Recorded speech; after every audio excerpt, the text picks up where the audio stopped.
conflict of interest, right?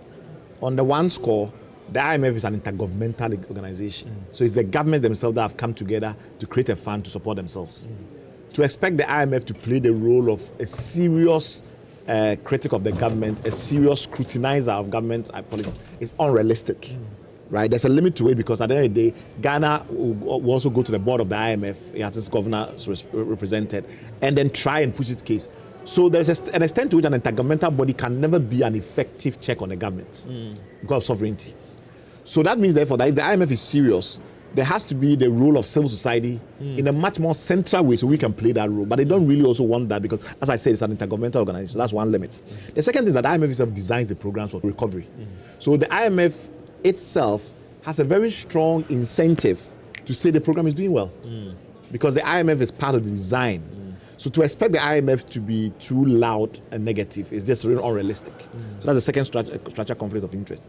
The third is that the IMF tries to, part of the IMF's success formula is to get other parties to think that things are doing well in order for the economy to truly recover.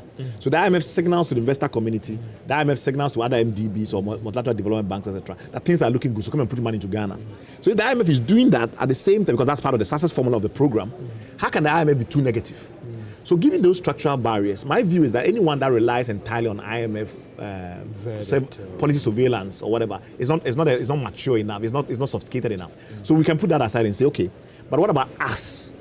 To what extent should we place the IMF in a position where it's the blesser and the endorser of our performance, right? So how, because often we see that, the minister will naturally say, look, the IMF says we are great. Christeliana will come in and then praise the president, and then they'll put all that all over the place. I think we as a citizenry have to become less and less willing to be taken in by such theatrics, right? We have to say, okay, the IMF says something, but we'll discount it by this and that. Who else is saying something? And that who else is what we have missing now because of the nature of our domestic surveillance mechanism.